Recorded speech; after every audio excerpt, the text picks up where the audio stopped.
Pada pertemuan kali ini, kita akan membahas mengenai daftar distribusi frekuensi. Daftar distribusi frekuensi itu adalah salah satu cara untuk mengorganisasikan data ke dalam beberapa kelompok atau kelas. Jadi, dia bentuknya seperti ini gitu. Datanya sudah dikelompok-kelompokkan. Jadi seperti ini, datanya sudah dikelompok-kelompokkan. Kemudian juga nanti kita akan buat juga histogram dan poligonnya. Ya, pertama ada tahap-tahap untuk membuat daftar distribusi frekuensi. Yang pertama adalah menentukan banyaknya data dulu, itu namanya N disebutnya. Kemudian rentangan adalah data terbesar dikurangi data paling kecil. Lalu banyaknya kelas interval atau K itu dihitung dengan rumus ini, rumus Sturges, 1 plus 3,3 log N. Panjang intervalnya atau I itu sama dengan R yang kita udah peroleh di sini dibagi dengan K. Kemudian ada syarat yang harus dipenuhi.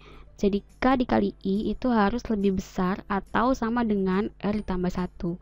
Jika ini tidak terpenuhi, maka ganti. Jadi ininya boleh diganti, I-nya boleh diganti. Misalnya I-nya tadinya 6, boleh diganti jadi 7 gitu. Kemudian pilih ujung bawah kelas interval I. Kelas interval yang pertama kita dapetin ujung atasnya, kemudian tentukan ujung-ujung kelas interval untuk yang lain.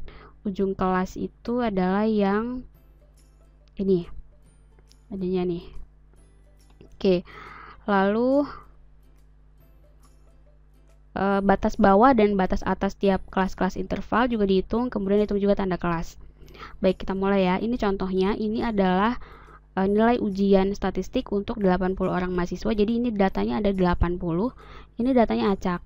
Jadi yang harus dilakukan pertama adalah diurutkan dulu. Tapi kalian tugasnya nggak akan sebanyak ini datanya. Jadi ini datanya diurutkan dulu, kemudian setelah diurutkan dimasukin datanya tadi.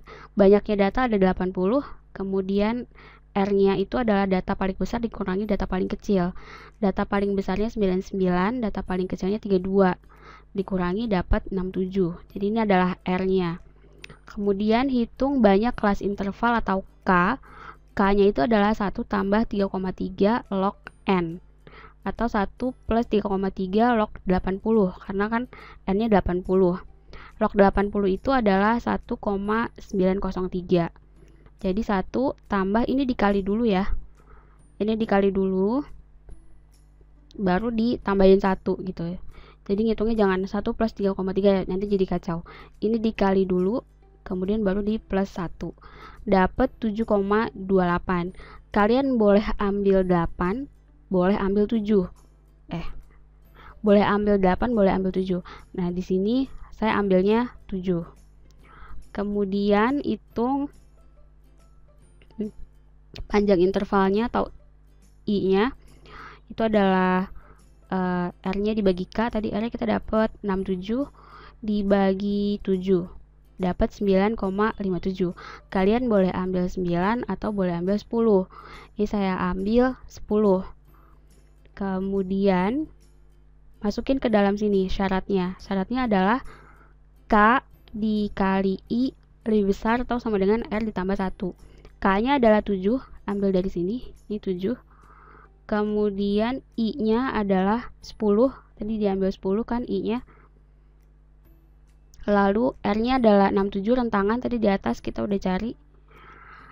67 ditambah dengan 1. Ini kalau dihitung kan berarti sama dengan 70 ya. Lalu sebelahnya adalah 68. Nah, ini memenuhi karena dia lebih besar. Jadi syaratnya adalah lebih besar atau sama dengan.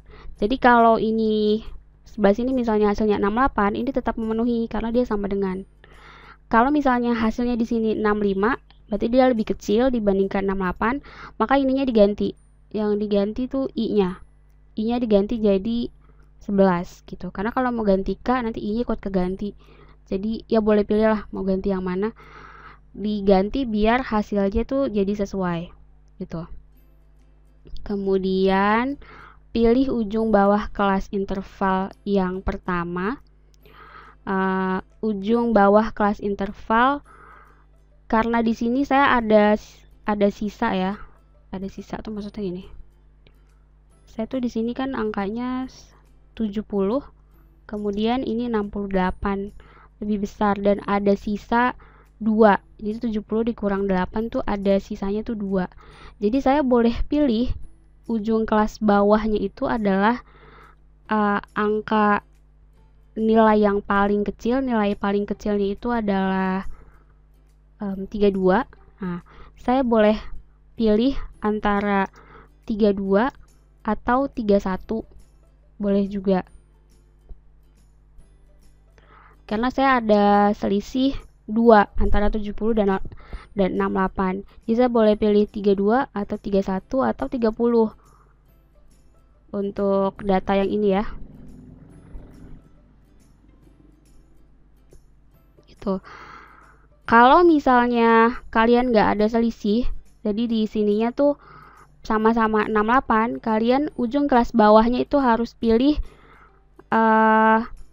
angka yang paling kecil atau nilai paling kecil tadi. Jadi harus pilih 32.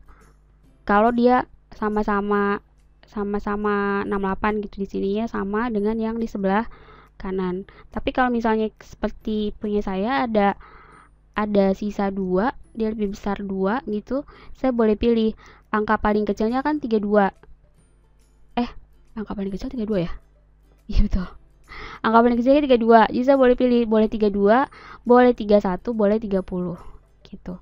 Kalau misalnya angkanya 68, berarti ini sama dengan 68 gitu ya. Ini harus yang dipilih adalah yang 32. Tidak bisa 31 atau 30, karena kalau dia pilihnya 30 nanti ujung paling atasnya dia nggak dapet. Oke, kita lihat ya. Kemudian kita masukin ke dalam tabelnya. Bentar.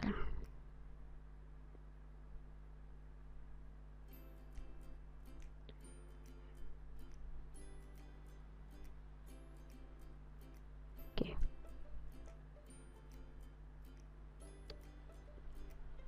Nah, yang kelas paling atas tuh kan yang ini. Kita masukin angka paling atasnya, yaitu ujung atas kelasnya adalah 31, karena saya boleh pilih 32 atau 31 atau 30. Kemudian tadi intervalnya adalah 10, yang ini 10, berarti ujung atasnya, ujung bawahnya 31, ujung atasnya adalah 10 dari 31. Ngitungnya gini, 31, 32, 33, 34, 35, 36, 37, 38, 39, 40. Nah, itu ada 10. Jadi 31-nya dihitung. Dari 31, 32, 33, 34, 35, 36, 37, 38, 39, 40 itu ada 10. Oke. Kemudian tentukan juga ujung bawah untuk kelas-kelas yang lain. Bawahnya tinggal ditambah 1, jadi 41 sampai 41, 42, 43 sampai 10 sampai 50 gitu, dan seterusnya. Disesuaikan dengan interval kelasnya. Jadi kalau interval kelasnya kalian dapatnya 8, berarti sampai 8, jangan sampai 10 ngitungnya ya. Seperti ini tinggal ditambah 1, yang ini tinggal ditambah 1, 40 tambah 1, ini adalah 50 tambah 1, 1 tambah 1, oke. Kemudian tanda kelas itu yang ini ya. Tanda kelas adalah rata-rata dari ujung batas bawah. Berarti kita tentukan ujung batas bawah dulu. Tanda kelas adalah rata-rata dari ujung batas bawah dan ujung batas atas dibagi 2. Oke. Jadi kalau yang pertama itu 31 tambah 40 dibagi 2. Nah, pastikan ini dulu dijumlah baru dibagi 2. Jadi jangan 31 plus 40 bagi 2. Nanti dia 40 dibagi 2 dulu, kemudian ditambah 31, hasilnya jadi 60 sekian. Jadi ditambah dulu kemudian baru dibagi 2. Hasilnya 35,5. Yang bawah sama. Yang bawah ini adalah 41 tambah 50, kemudian dibagi 2, hasilnya 45,5. Lalu batas bawah dan batas atas itu adalah dikurangi setengah dan ditambah setengah ya. Jadi kalau yang di sini itu adalah 31 dikurang setengah, 30 setengah, kemudian batas atasnya itu adalah 40 ditambah setengah, 40,5. Nah, di kelas yang kedua, batas bawahnya itu adalah 41 dikurangi setengah, 40,5. Batas atasnya itu adalah 50 ditambah setengah, 50,5. Jadi batas bawah kelas kedua itu sama dengan batas atas kelas pertama. Dia berhimpitan. Perhatikan juga bahwa banyaknya kelas itu harus sama dengan yang tadi kita hitung di sini. K-nya. K-nya ada 7 di sini, berarti kelasnya juga ada 7. Ini ada 7 ya. 1, 2, 3, 4, 5, 6, 7. Jadi jangan bikin lebih dari K yang kita udah hitung. Ini ada 7. Oke. Kemudian lalu apa lagi? Masukin frekuensinya. Frekuensinya itu didapat dari sini. Ini kan nanti diurutin ya datanya ya. Kemudian yang angkanya di antara 31 sampai 40 itu ada 2. Ya, nanti kalau diurutin lebih gampang ngelihatnya. Jadi yang angkanya 31 sampai 40 ada 2, yaitu yang ini 1 dan ini ada 2. Kalau diurutin lebih gampang dilihatnya. Kemudian yang 41 sampai 50 ada 3 ya, dan seterusnya diisi. FA itu frekuensi absolut, dia sebetulnya sama dengan FC, ini tinggal dipindahin aja. Nah, ini diisi, kemudian yang ini juga, ini tinggal dipindahin aja. Karena dia sama. Frekuensi relatif itu adalah persentasenya. Jadi yang pertama tuh nilainya dia 2,5. 2,5 ini dapat dari total frekuensi. Total frekuensinya adalah 80, banyaknya data. Jadi ini diperoleh dari 2 frekuensinya dia, yang ini nih, 2 dibagi 80. Nah, ini hasilnya 2,5.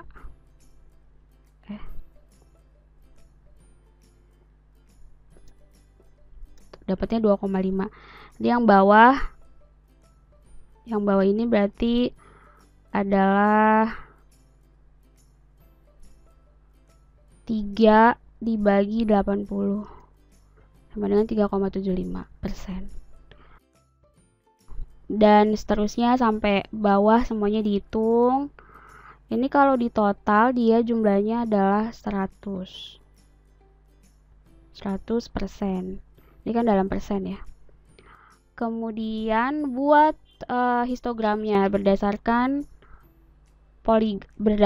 daftar distribusi frekuensi yang sudah dibuat. Berdasarkan ini kita bikin poligonnya. Cara bikin poligonnya tuh yang pertama, histogram tuh yang garis-garis ini, yang kotak-kotak ini ya. Poligon itu adalah yang garis-garisnya ini.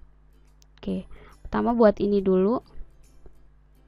Pertama tentukan dulu batas bawah dan batas atasnya, di plot dulu di sini 1 diplot. Kemudian kasih angkanya 30,5 dan seterusnya. Ini di bawah adalah nilai dan di atas adalah frekuensi. Kemudian ini ada tanda, ini tuh menandakan bahwa ada jarak gitu. Jadi jarak dari sini ke sini tuh sebetulnya lebih panjang dibandingkan yang digambarkan gitu maksudnya. Ini 30,5 sampai 40,5 itu adalah kelas yang pertama kan. Kelas yang awal yang ini nih. Frekuensinya adalah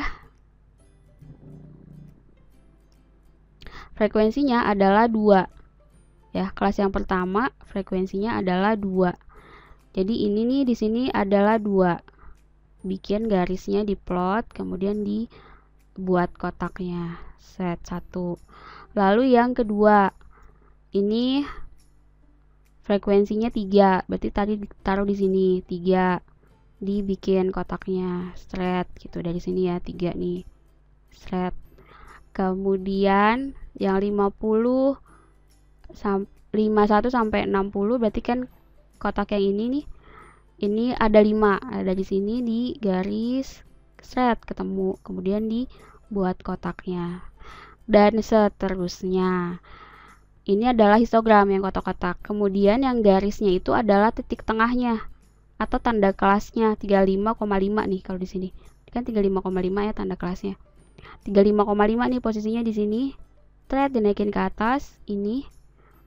Kemudian disambungin dari bawah, naik ke atas. Ini juga titik tengahnya disambungin. Thread gitu. Terus, nah itu adalah poligonnya. Baik, kalau ada pertanyaan bisa ditanyakan di forum maupun di WhatsApp group. Tugas Anda adalah membuat daftar distribusi frekuensi absolut dan relatif yang ini, dan membuat poligon dan histogram. Oke, sampai jumpa di video berikutnya.